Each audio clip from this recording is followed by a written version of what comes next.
Here comes after 1990s. Version is Here Hakka, comes after 1990s. who actually, in fact, differs from all of these people from M.N. Srinivas and Andre Bitley, who says that tribes should not be seen as a caste society, but tribes should be seen as a society itself, as a civilization. As a civilization, you have all throughout the world, we have so many people, you know, who should be understood as having its own civilization. So in India, we have a lot of different communities, you know. So then you have a Bengali communities, you have a Uriya communities. So like this, any of the tribes also should be, I come from a Tripura community, so I should be understood as a Tripura civilization, so not to be compared with the caste society to achieve the mobility. So Khaka somewhere, differs from other people, where it says that the tribes should be understood as a civilization of its own and not to be compared, with the others. So to that sense, Khaka to some extent uh, is being seen as being partially resurrected tribal studies in India with a new relevant discourse, which is different from the others. We might call this as pre-Khaka. My colleague Bodhi would call this as a pre-Khaka. And the writings that after Khaka began, that he terms it as a post-Khaka discourse on tribes in India. So next slide. Now let me inform you the methodological inspiration that I draw from. So there are two methodological inspiration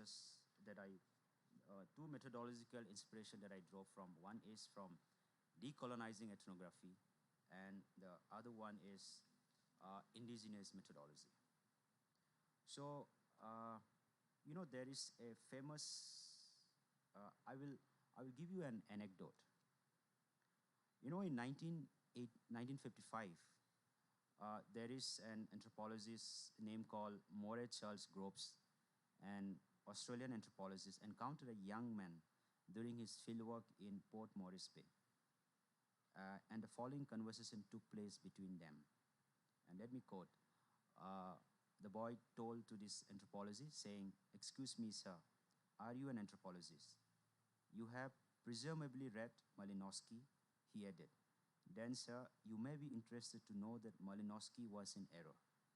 The young man said, "I am a Trobriand islander myself, and from what I have heard of his writing, it is clear that Malinowski did not understand our system of clans and chiefs. Here is a short account I have written myself," he said. "It outlines the facts as they really are, and I should like you to have it." So Malinowski, for some of you who doesn't come from anthropologists, is a is a founder of social anthropology who actually founded, the idea of participatory observation, right? So the young man who was in conversation with Groves was Mr. Lepon Watson. So the book that Malinowski writes is The Argonauts of the Western Pacific, which was first published in 1922, and last year it has celebrated 100 years, but I have not seen very much, you know, the critical understanding on Malinowski coming from from the same region where Malinowski comes from. Okay, what does what it tells us, this anecdote, that from the conversation that Charles Groves and Lapana Watson had. So, the Watson concerns for his community, in the conversation reveals his innate desire to heal his own community's epistemology from the own created by Malinowski, the so-called celebrated anthropologist, right? So Watson felt that there is an experiences of epistemicide, that has been destroyed by Malinowski, in the course of his writing. So let me, even though the language of decolonizing ethnography that took place from the conversation that was between Watson and the Groves, but even then, decolonizing ethnography, the project on decolonizing ethnography did not take place beyond that. It was only after 1990s and after, decolonizing, the language of decolonizing ethnography, or the project of decolonizing ethnography, began. And we are still working on it and reflecting on it. Then the other inspiration that I draw is from indigenous methodology. So, of course, all credits to Linda Tuhiwai Smith, who was one of the earliest one, who in her book on decolonizing methodology, research and indigenous people, she was the first one who kinds of spoke on indigenous methodology, right? So, indigenous methodology as a paradigm emphasizes considering the specificities of epistemologies and methodologies, which are rooted in survival struggles, specific indigenous contexts, histories, cultural protocol, values, and behavior as an integral part of any methodologies, and in a language that is understood by the community and derived from indigenous ways of knowing and their concerns. So I kind of draw inspiration from this particular idea on indigenous methodologies. Let me go to the next slides. Yeah. So, it's very important to tell people who you are when you're doing a research. Of course, if you abide with a similar idea of the colonial mentality of doing research, you know, sometimes you would not say who you are, so it's important. So I see this situating self as a decolonial way of doing a research. So situating oneself has now become almost part of the decolonizing effort in social science research. So cosmologically, I as a researcher have a relational connection with my ancestors. Uh, to my ancestors, we call it as Dongoima Donguipa, and the Tripura community that I belong to. My father belongs to the Gaul clan, and my mother belongs to uh, Dovaisa Dofa of Kali clan. So, however, both of them belongs from the same ancestors, right? And Tripura people believe that our common ancestors are, in fact, the Donguma Dongifa, which first originated from the fieldwork that I did, that is in Bogirat village, in one of the place called Kandatisha. So actually, to remember our ancestors, a state level celebration used to be held annually in the month of January in the village called Bogirat village. And at the time when I was doing my field work for a year from 2019 to 2020, I actually participated in one of the celebration to remember our ancestors in the field. Uh, why? I mean, why this is so important for me to situate myself? I see it methodologically by situating my location and revealing my relationship with my research participant as detailed above. I kind of managed to declare my ancestry and clarify my intention and position as a researcher to my participants. Simultaneously, I also adequately located my epistemological location as a tribal person and as a researcher researching my own society. Further, I have disclosed my relationship with my participants and revealed assumption upon which I formulated my research question and conducted my research. In addition, situating myself allowed my participant to locate me and to identify the type of relationship that existed between them and me. It's very important, to build relationship when you're doing a indigenous research. So in my next slides, let me tell you how did I navigate my fieldwork? How do I navigate with multiple positionalities and identities? So of course, I have situated myself from that. You might have already come to know that I'm an insider to this particular field. So while I'm an insider, I'm also an outsider to the field. I will, why I'm an outsider is because I have been away from my native village for some years now in pursuit of higher education and also an employment opportunities in Indian big cities like Mumbai, which actually has taken me to various Indian cosmopolitan cities and also to Germany for my doctoral studies. After teaching for some years now at an university locating within a cosmopolitan part of the city, I have come in contact with academics that belong to the dominant caste societies, some of which continue to abide by the dominant framework of researching tribes in India. Uh, in the Western university environment, I've also exposed to many academics through conferences, seminars, and workshops, some of whose perception of the tribes of India resonate very well with the dominant framework. Such exposure to the dominant framework of reference of both an Eurocentric of and also the dominant caste perspective to some extent has potential to confound my own perception of my participants. So this in fact therefore complicate my relationship to my research participant as an insider. And indeed, sometimes the participant distance themselves from me like an outsider, even though I belong to the same cultural group. So it's important for me to kind of critically realize the power relationship between me and my research participant, even though I'm an insider to the research context.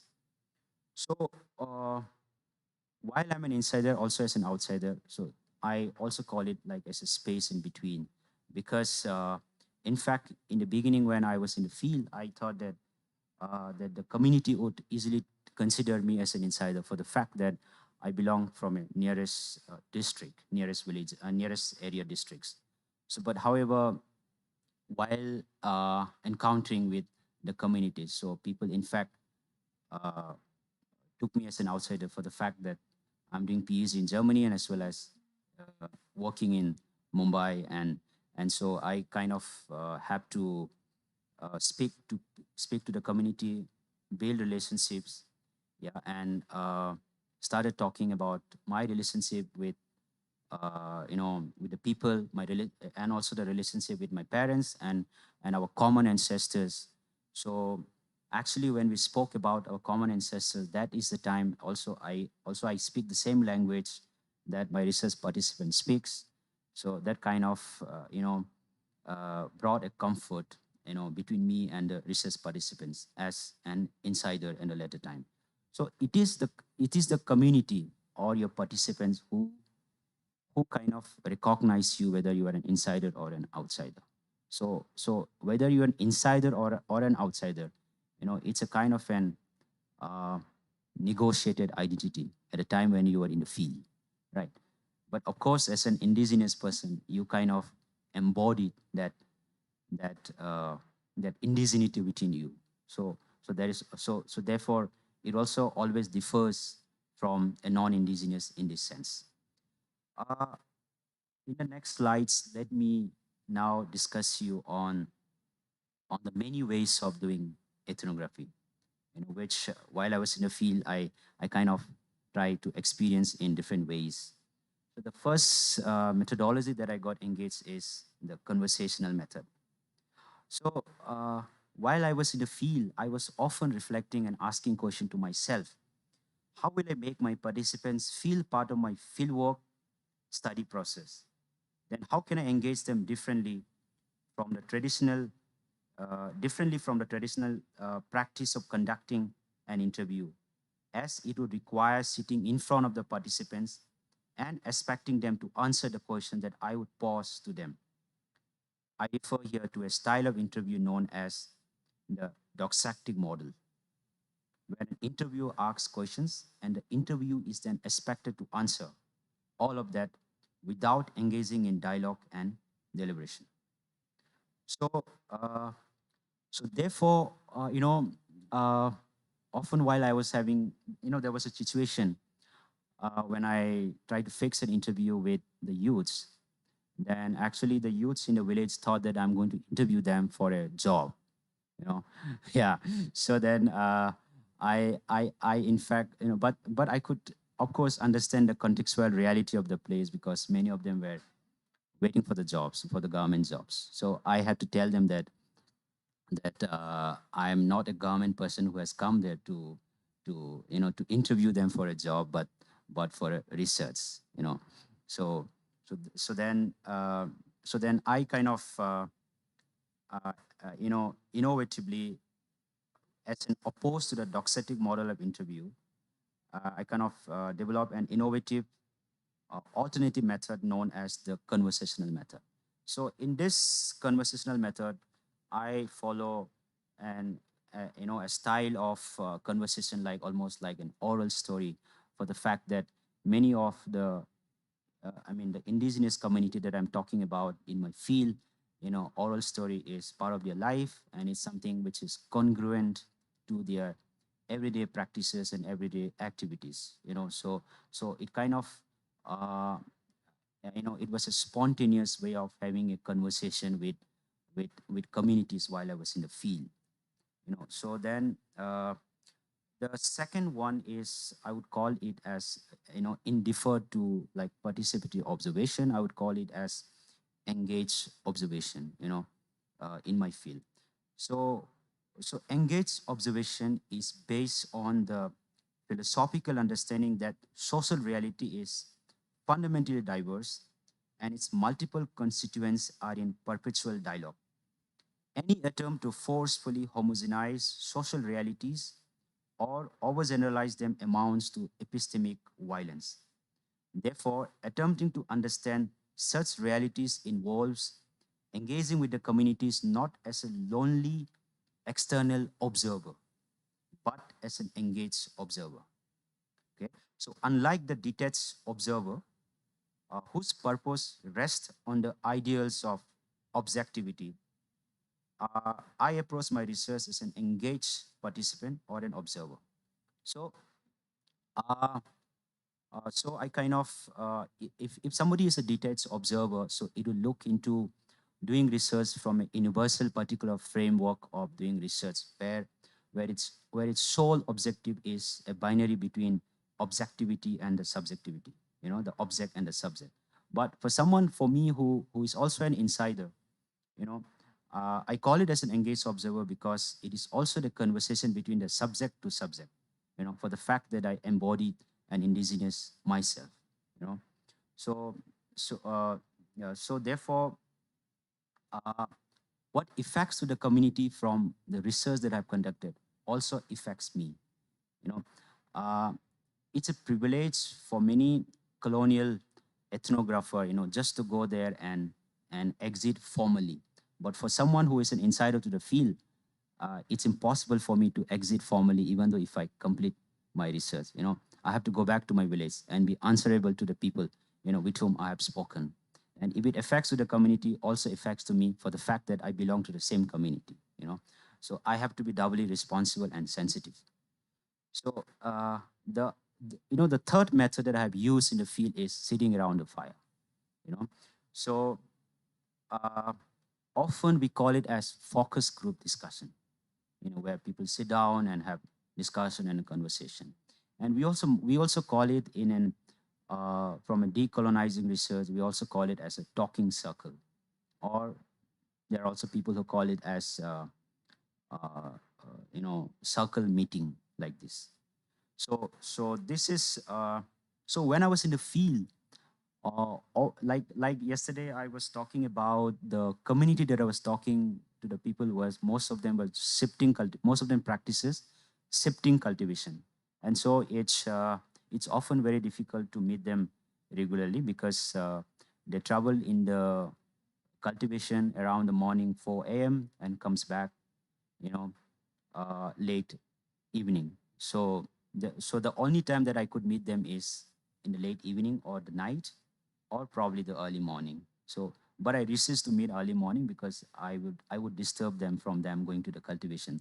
So often the discussion takes place, you know, to the in the indigenous society context.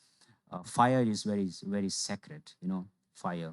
So it is where when if you go in any of the Western world, there is a very fancy way of you know living a life, what we call as a bonfire. If there is a winter and today, it's a good weather, and people who like to sit in front of the surrounding the fire.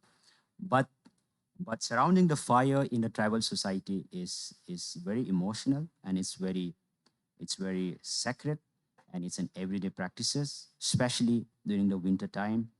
And people sit in the cycle and have conversation on their sorrows, on their happiness, and about the ancestors in the kitchen.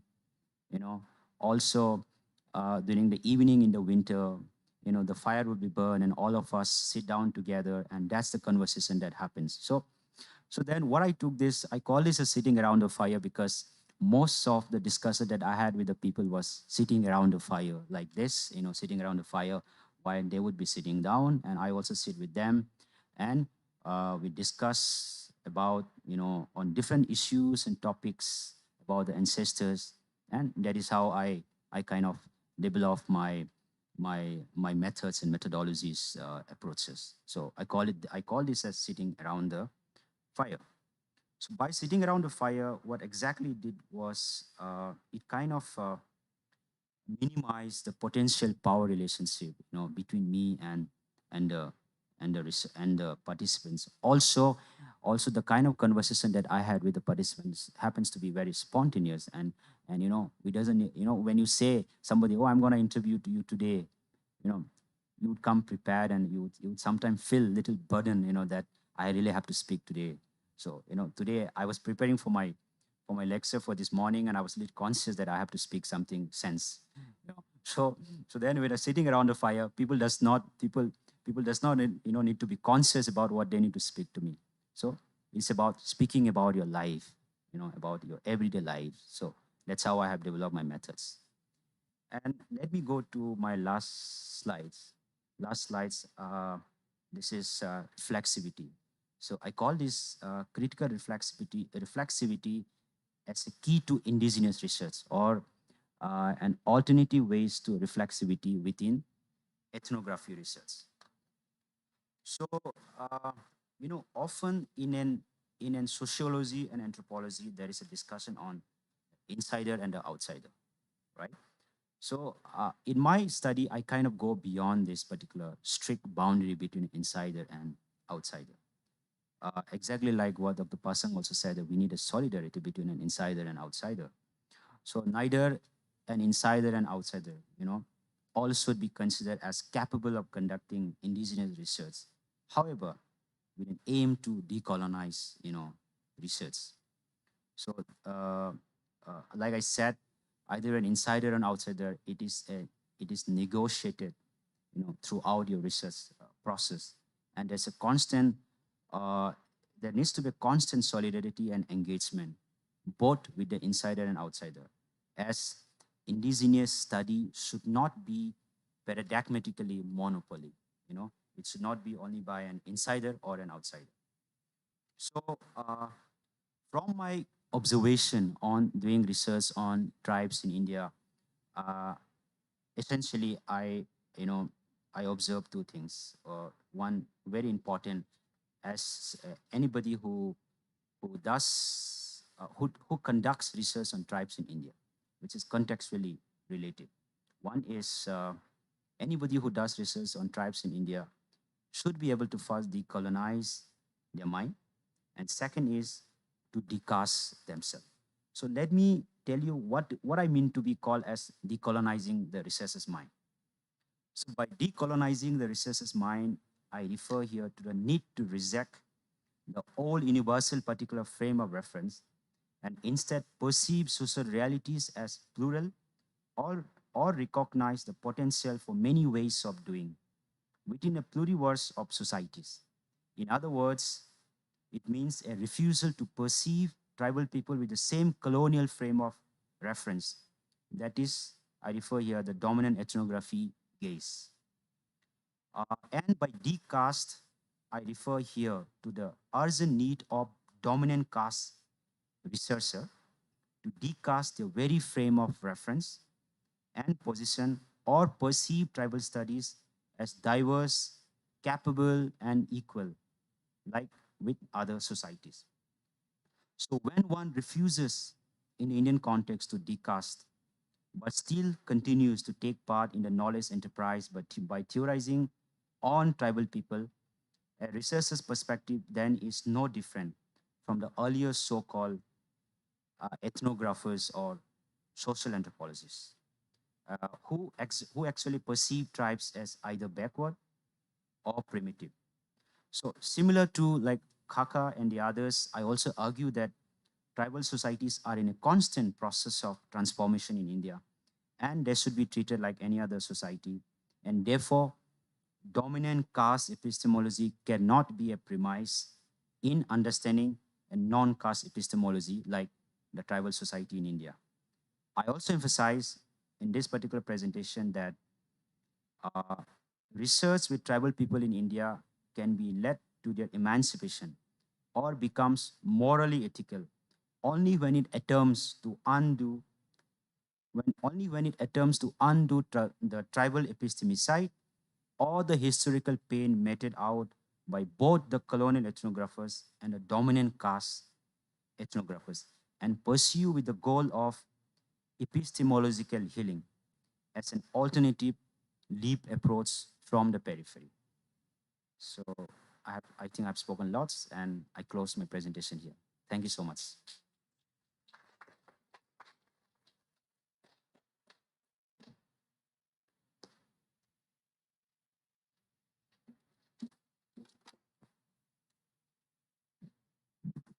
Uh, for the Zoom participants, am I audible? Ah, okay po. So since I'm audible, thank you for that, Dr. Tripura. And before I open the floor for questions, as Professor Balmores said, the moderators this session and in the afternoon session are students of the Indigenous Studies program. So please indulge me and give me 2 to 3 minutes to process what they've pointed out so far to show where the Indigenous Studies program students of UP Baguio are at as well in this discourse. Now, for the discussion of Dr. Sherpa, her point in employing a critical lens in doing Indigenous studies is very important because it invites us to re-examine and rethink issues on Indigenous peoples, that it's more than just colorful headdresses, colorful tapestries. We have to talk about issues like, do Indigenous peoples have access to basic services like education, healthcare, and things like that. And second, her point on Indigenous Asia as a field of study, this is a very welcome point because if we read scholarship on Indigenous studies, it's mostly written by without offense meant, right? It's mostly written by scholars talking about the Eurocentric context of indigeneity, which leads us here to committing the mistake of importing concepts of indigeneity which are appropriate over there but not appropriate over here. So when we do that, we commit some sort of epistemological violence in that we exclude voices which should be included. And she talked about the Asian controversy, which is also important because in Asia, especially for example in the Philippines, if we would say that Indigenous peoples are the peoples who were here first, it's difficult to determine in this country because everyone was here first. So indigeneity takes on a different meaning in the country. And it was heartening to listen to a scholar doing Indigenous studies encouraging us to employ perspectives which are local, which are more contextual to our situation here. Which also invites us to think about indigeneity as indigenities.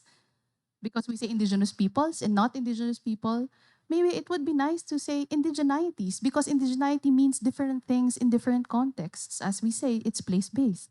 She also raised good questions. Who is Indigenous studies serving? Who is Indigenous? Who is doing Indigenous studies? And whose voices are heard in Indigenous studies? Because it's not simply enough to be an Indigenous person and do Indigenous studies. We also have to interrogate the different inequities. Is this woman moderating this session? Yes, she is an Indigenous woman, but from what class? From what level of educational attainment? From what economic background? Because these things matter. Day in, day out, year in, year out, we listen to scholars who speak at conferences. They talk about food insecurity, they talk about farming and all. But we also would like to ask, are these the same people? Are these the same Indigenous peoples who are farming in the communities? So yeah, it raises those questions. And Dr. Tripura's discussion, on the other hand, invites us to think of other ways of doing ethnography. We have the conversational method. We have engaged participants sitting around the fire like an anido, as Sir R.R. was pointing out earlier.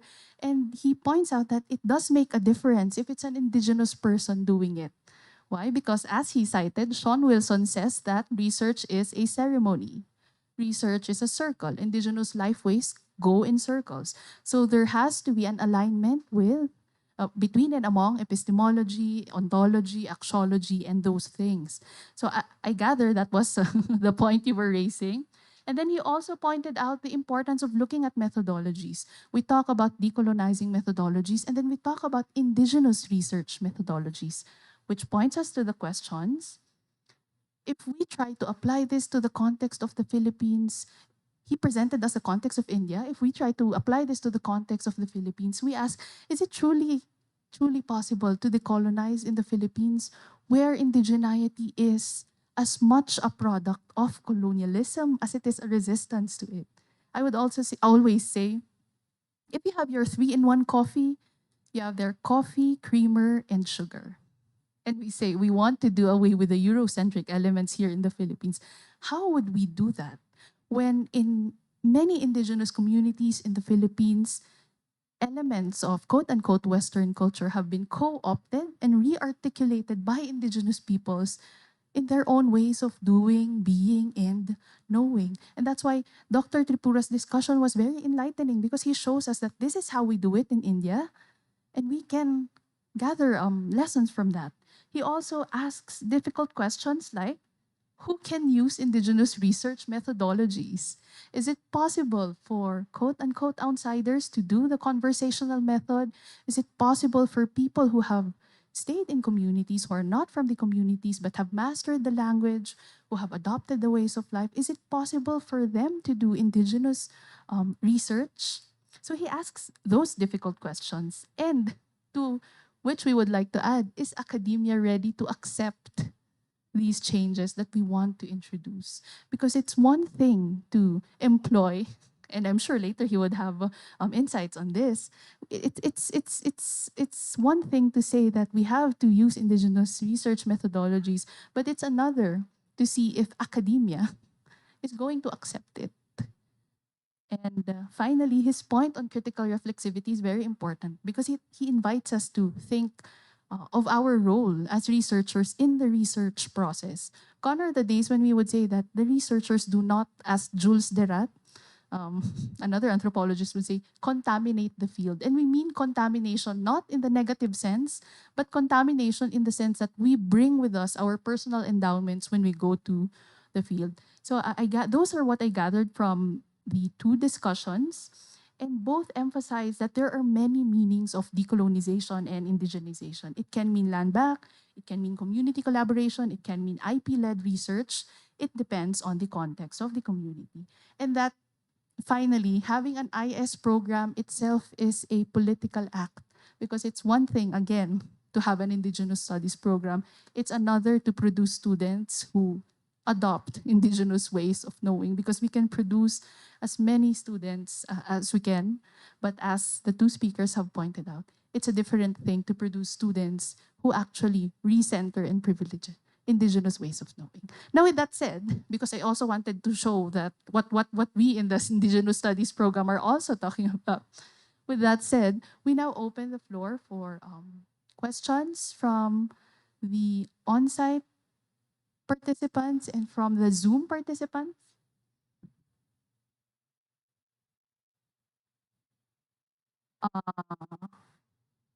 Okay, so from the Zoom participants, let's take the first question here.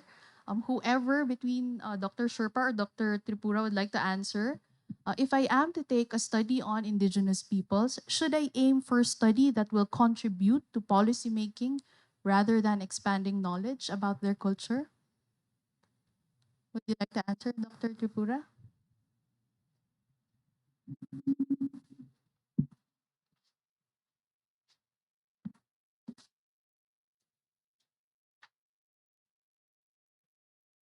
Uh, Question is, if I take a study on indigenous peoples, should I aim for study that will contribute policy making rather than expanding knowledge about their culture? Okay, you know, I basically come from the field of social work, and later my PhD is on international development studies. Then in social work, we emphasize on practice, you know, and often we tell in the social work that you cannot do a practice without knowledge, right? Of course, we cannot do any practice without the knowledge.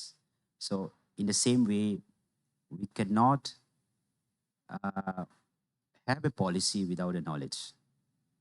So so if you do, if uh, not necessarily if you do a PhD that you should be emphasizing or thinking only on the policy or as such only on the knowledge building.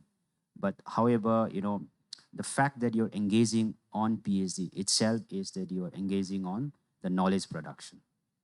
So it could be contributing in the policy, or it could be contributing in the field of resurrecting people's knowledge that has been historically being unheard, not being centered in the mainstream like this. So any study that we do as part of the knowledge production would of course be will be important, for the policy as well. So it's not that if you just do a research and policy and that will not contribute to the knowledge. The fact is that most of the knowledge on indigenous communities, are, uh, does not. the indigenous community does not feel empowered, you know, because of the knowledge that is not empowering. So therefore, you also have a policy that is not empowering. Okay, so when you have a knowledge on indigenous, so therefore, as much as possible, we should be, why are we talking on decolonizing, you know, knowledge is because of this, that's why there is a kind of connection from the field, from the civil societies and activists and and the academic who works in the field on indigenous studies, so that we have a policy that is truly representing the people's reality from the field is what we are looking for, not just as a theory building which has no connection with the reality. So I think probably we should aim at something that is closer to the reality.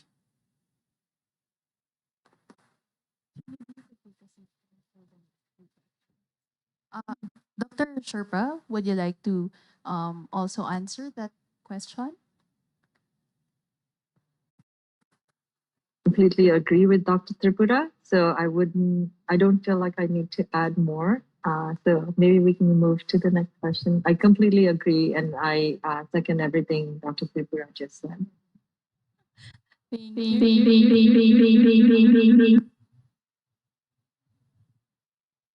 Uh, yeah. Yeah, maybe we can move to the next question.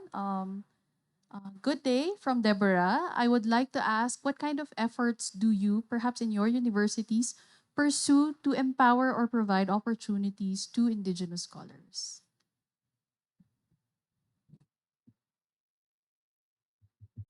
Uh, is it audible? Okay, so yeah, so we have a program on MA in Dalit and Tribal Studies selection. So in that particular program, uh, what we like yesterday, Professor Male has spoken about that, like 31, around 31 percentage of the students that is, the number of indigenous students is more. You're saying. So like this, we also have come across, gradually, that the number of students from indigenous communities actually is high in the highest, in the higher side. Uh, what kind of opportunities do we give is two ways of opportunities. One is at the level of institution, and the second is at the level of personal. Personal in the sense, as an academic, as someone who also belongs to an indigenous community, uh, I also feel a responsibility of myself, to be able to reach out as much as possible to the younger students who are pursuing, in the field of indigenous studies. So for that, from a personal connection, what I do is I kind of give a kind of a career guidance, often to many young indigenous scholars. It could be for masters, it could be for PhD as well. Sometimes I kind of review their proposal before they submit, for an university admission or for foreign admissions. Try helping them in scholarships as well. For the fact that I am one among them from my community who has, you know, who has studied in the Western University outside India. So it is also being seen as that it has a better, I had experience of enjoying the better infrastructure, all of that. So then I bring those knowledge from myself and I kind of share with the younger indigenous communities. Whenever they approach me, I kind of keep my phone number, and sometimes even they don't call me, I call them back. I speak 1 hours, 2 hours with them. Sometimes, I realize that in spite of calling 1, 2 hours, but they happen to not to, they happen to be not applying for a certain course, after having spoken for so many hours. But there are some few of them who actually has applied in India, outside India, then are now doing their higher studies, because we were in a closer contact with each other, so with many younger ones. So those are some of the personal kind of support that I kind of relate the, with the indigenous community, especially the first generation learner. There are a lot of first generation learners in our country where we come from. Many of them does not really have a proper road, does not have a proper electricity. Of course, quite many places now there's a Facebook, so we try to connect through Facebook Messenger. That's where we can talk, and WhatsApp is now everybody has. So we are, and also Zoom. So there are 2 3 times that I was part of the career guidance on higher education through Zoom. So I, at least from my side, I try to do the best possible that I could. All the today what we are is because of our ancestor. So then it's important that we take the responsibility of also bringing up many of the younger generation, right? And at the level of institutions, so we do have some special scholarships for the indigenous communities in India, especially, and there is also some fee exemption. Unlike in the University of the Philippines that I was talking to your chancellor, former chancellor, he said that the fee is free. I mean there's no fee in the university, so all of you are very privileged, to have that opportunities. So we don't have that opportunities in my country. So, but however, there are some certain scholarships by the state that is being given and by the institute, some fee exemption. So, so these are some of the few opportunities that is also in India. We have an affirmative action. There is a special 7.5% reservation for the students who belongs from the scheduled tribe. We might call them as indigenous communities. So these are these are the kind of some of the opportunities for the indigenous people in my country. Thank you, Dr. Tripura. Dr. Sherpa, maybe you could also answer the same question. And since you're closer to the US than we are, maybe you could also address this question from Mr. Rohan Von Taduran. Which university has the best Native American languages repertoire? Is it UCLA, University of Washington, or University of Arizona?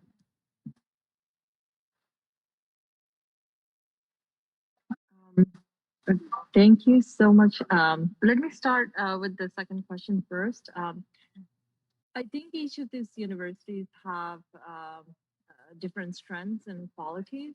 And so I don't think it's fair to compare the three programs. Each of them offer really strong courses, and there are really strong people in those universities. So I would encourage the person to look at these universities and decide for themselves what kind of uh, what they're interested in and how that interest might be supported or aligned with the kind of work that each of these universities do. Um, so that being said, again, I think Dr. Tripura just made my life so much easier because everything he said makes a lot of sense, and it's the kind of reality that when I talk to my colleagues and fellow Indigenous scholars from Asia, and particularly from South Asia and from India, also, these are the kinds of things we discuss a lot, and so looking at my own journey, it's because of so many stars aligned in the right way at the right moment for me to be at this place where I am today. And I don't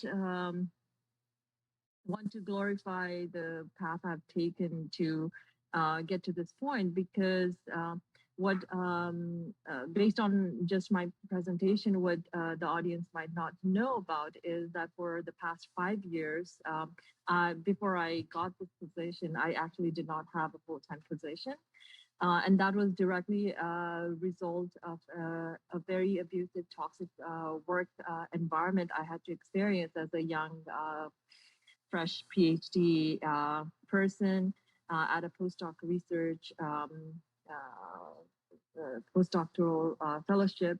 And before that, just the kind of overload new PhD graduates are have to face in Northwestern academic institutions. So these are the kinds of really difficult and challenging experiences I've had, which kind of makes makes me even more critical about Western academia. And I think that in a way, I see that as a strength in what I do today, because I I I feel more liberated in the ways I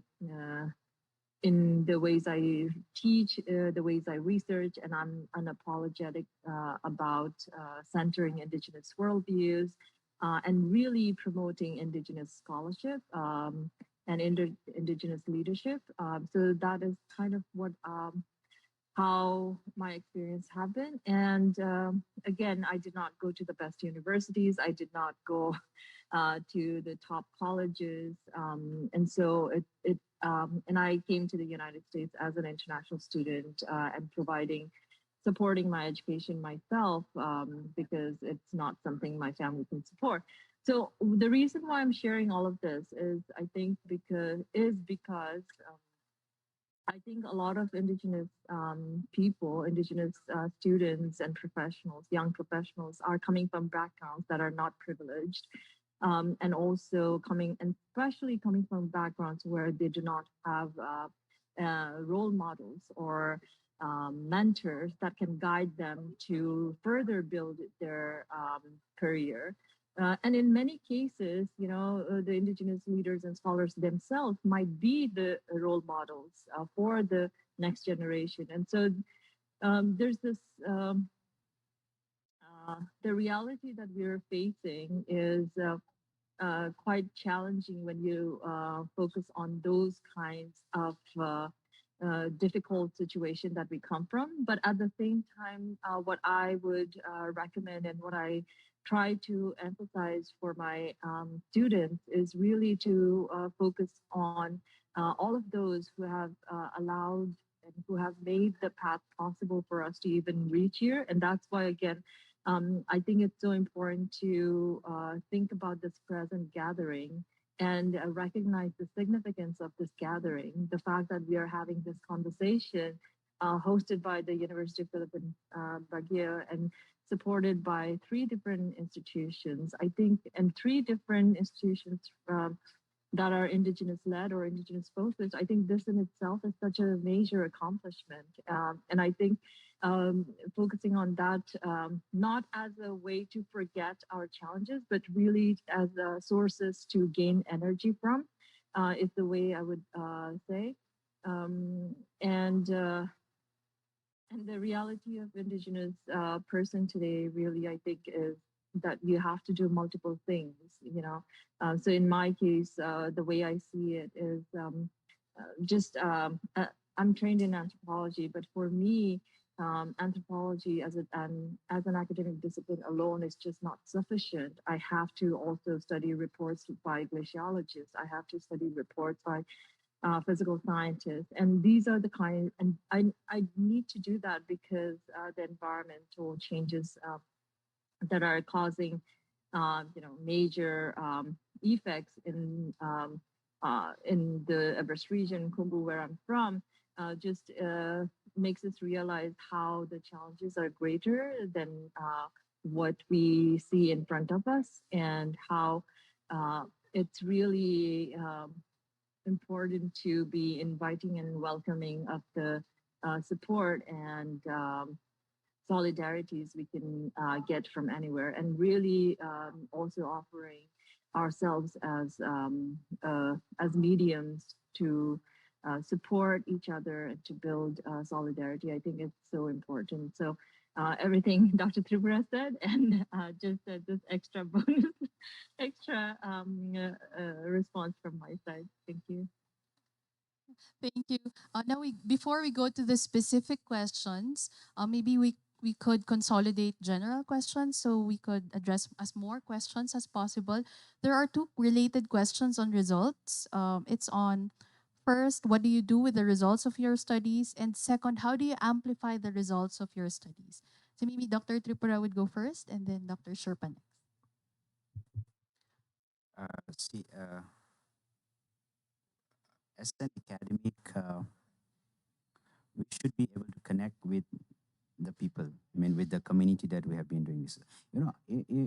I hear some of, not in India, I mean, in the Indian subcontinent, in some countries in India where some studies on indigenous people have been conducted, and the community ask the researcher, to share the result of the study that they have conducted. So the person has refused, it's not willing to share the study that this person has conducted and had lived for some months and years in the field. So I think as an academic, as a scholar, it's important for us to be able to share our results of the study to the community with whom that we have worked. Then at least, for me, all those papers and articles that I have published, which was as an outcome from my field work, I have shared all my writings to the community who are in the field. So now what I'm going to do is, the villages. I just finished my PhD in the month April 5th, 2023. So I have not been to my field. I mean, back to my home. While I was having a talk with the people from the field, because I keep talking with them often. Then I told them that I'm coming back and going to celebrate with them. Okay, and I said, then celebration for us means we have to cut a pig, and celebrate with food. So which meant I told them that I would come in the village, also bring a copy of my thesis, and give the thesis to the people with whom I have lived for some many months. Then also eat food together, dance and sing and celebrate. So knowledge is to be celebrated and not to be hidden. So for me, I would celebrate the result of my thesis like this, because when I finished my viva, before actually I finished my viva, one day before, the community texts me, through Facebook, saying that we are just waiting to share your success, that you finish your PhD, up in that your viva. And I told this person, while I was in Germany at that time, then I told him, I still have one more day to face my viva. So I told him, please wait one more day. Okay. So in fact, 2-3 requests that I have received that they want to share it in the Facebook. So then later when I finished my viva and I share some of the screens of my viva, and it's not me that was very happy about my viva. I see that the whole community was celebrating. So I see my success is not only with me, also it's the community who also feel that somebody from the community has gone to Germany and has finally achieved PhD. So it's the community also feel pride about it, and I see a lot of virals happening. Never ever in my life, I saw a viral in the Facebook like this. So I saw a lot of virals going on about my finishing the viva in the Facebook. So it's important as a community to even though it could be for non-indigenous, it's important for us to go and share the result of a thesis to the community. And as much as possible, what I do, at least in my case, is I share my writings to every possible people whom I see could be critical in the stakeholders in changing the policy of the communities with whom I work. So I kind of shared all my papers with them. Okay, so I think, and being able to connect with the people in the ground, especially the civil society and the activists and the grassroots leaders, and especially the village youth leaders, it's important for us. Thank you for that, Dr. Tripura, Dr. Sherpa. And then after Dr. Sherpa's answer, we are going to address the last two specific questions. And Dr. Sherpa would go first, and then Dr. Tripura, the one addressed to you next. Okay, thank you so much for that question. I think so. Again, everything that Dr. Tripura just said. Now I'll offer the other side, maybe extra. In thinking about sharing research findings with the community, two things came to mind. So one is connected to my research itself.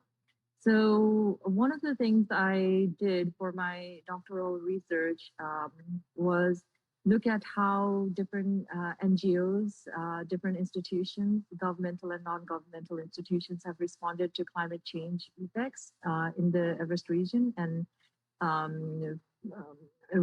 connected to the Sherpa people. And so what I discovered was that there's this, emphasis on sharing research findings with the community. And so we had this scientific study conducted where the scientists were measuring the volume of the glacier lake and trying to say, okay, trying to predict how the glacial lake outburst flood will happen and which villages will be destroyed. And so this was a very important research that they conducted. But the way they went about sharing that research findings was done in a way that the information did not reach all of the community members. So if you have visited my our homeland, then what you'll notice is that, going from one village to another, it takes hours and some of them take days. And so when the researchers came and shared their findings, they went to the popular on the trail villages and shared their research findings, but the villagers in other parts of the region did not understand what exactly was shared. And so as a result, there was this rumor about glacial lake outburst flood happening. And so in the middle of the night, this young woman who had just given birth to a baby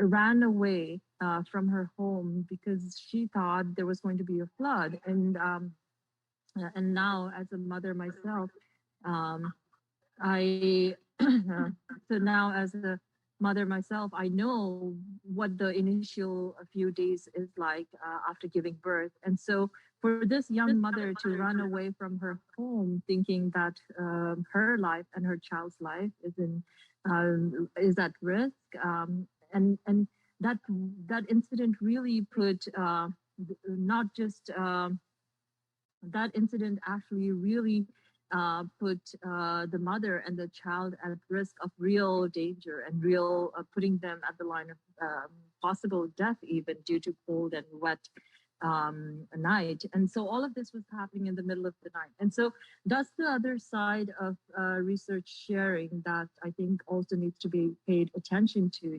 So it's not just about taking the research findings back to the community, but how you do it and what kinds of community protocols do you follow in order to share your research findings. It's so important. So it's not just, okay, I did the research, and in order to take this ethics box, I'm just going to share this research and take it back to the community. If you do that, that's not going to work, and it's better you just don't even share your research finding at that point. The other thing about sharing research findings with the community, something that I personally have not experienced, but some of the colleagues I work with have experienced, is some of my Indigenous scholars, when they um, actually do the research, they're really putting their lives at risk, and they're really putting their families' lives at risk. And for many of them, they cannot even return back to the community after they have conducted this research, And so the research itself is such a powerful exercise.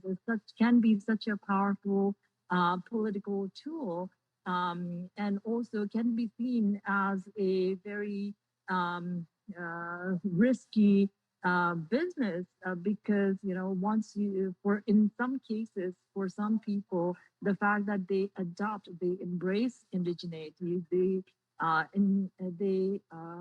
introduce themselves, or they identify themselves as indigenous itself, can be sufficient to put not only themselves but their families' life at risk.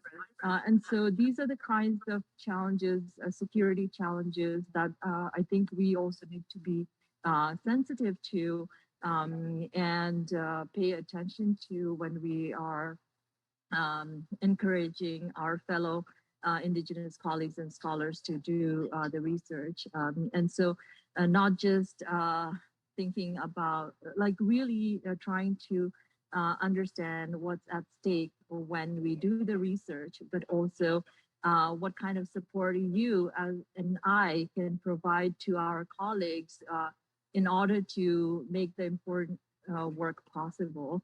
And so I think those are the kinds of things I would add in thinking about research findings and sharing that and uplifting the findings for ourselves and also our colleagues.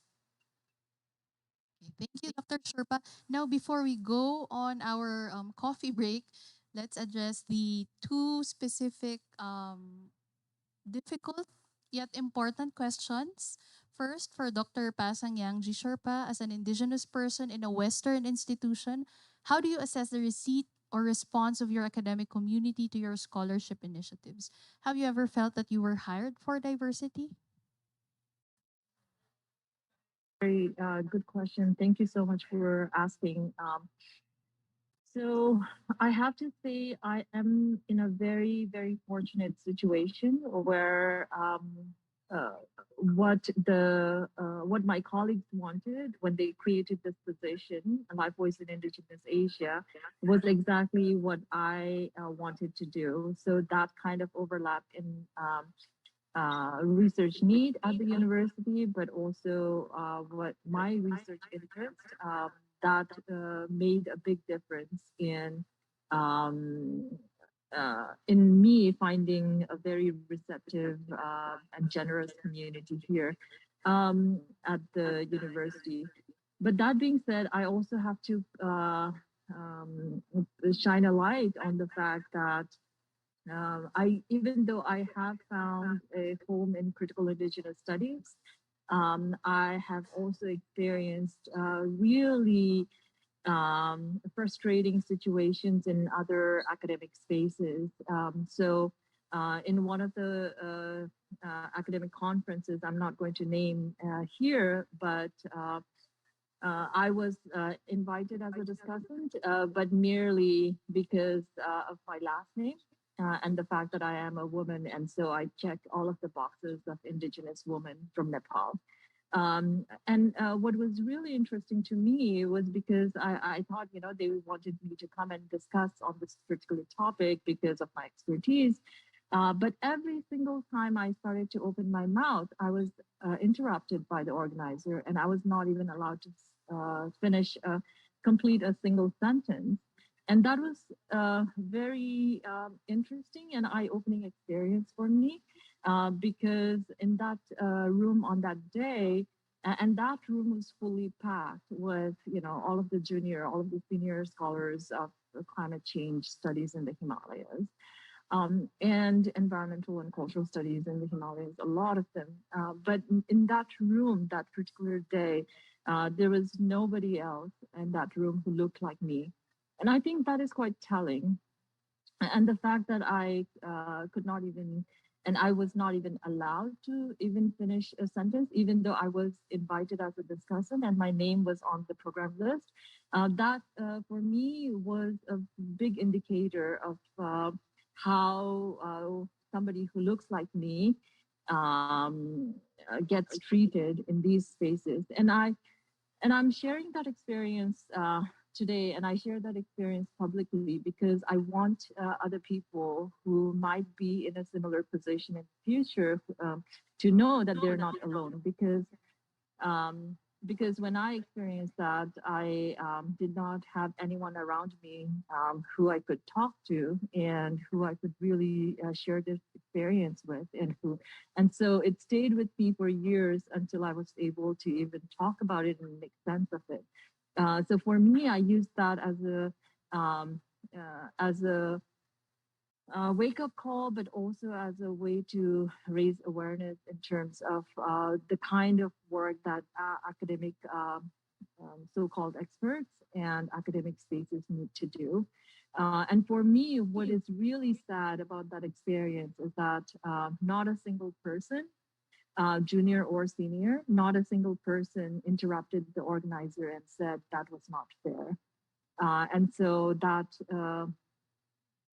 made me realize that when something like that happens in the future or around me, I will do my best to speak up or stop something like that from happening to people around me.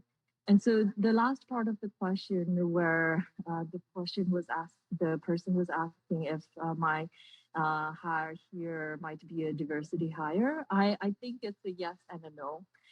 Yes, because the university really wanted somebody who worked on Indigenous Asia and could advance the field of Indigenous Asia at the university. So in that sense, they were trying to fill a particular category of diversity.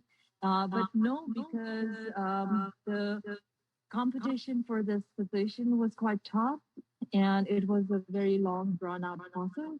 And there were, and I heard later, much later, that of course, I don't know the details of the application procedure on the other side, but I did know, come to find out that there were a lot of applicants for this position. And what is remarkable about my experience is that at the end, they were just not able to decide between the two candidates, and they ended up hiring both myself and my colleague, Dr. Ainur Kadir.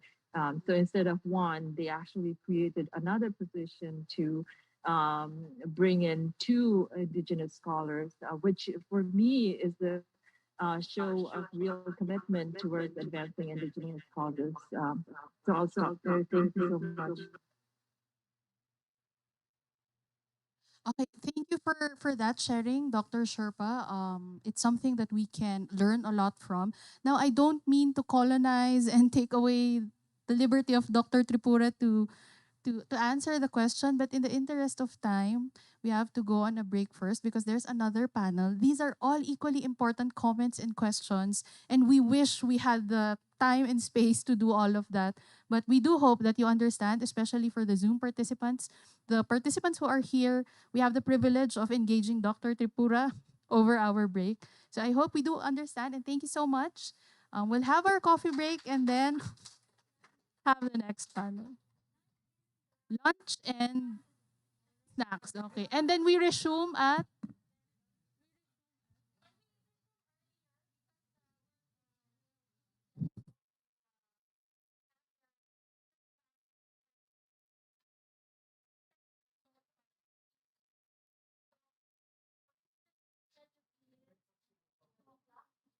two.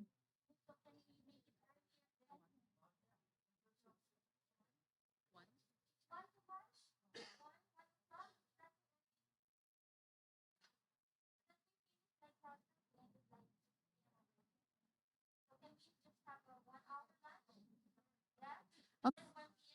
Okay. Now for the Zoom participants, we're going to resume at 1 o'clock Philippine time. So it's 1 o'clock Philippine time.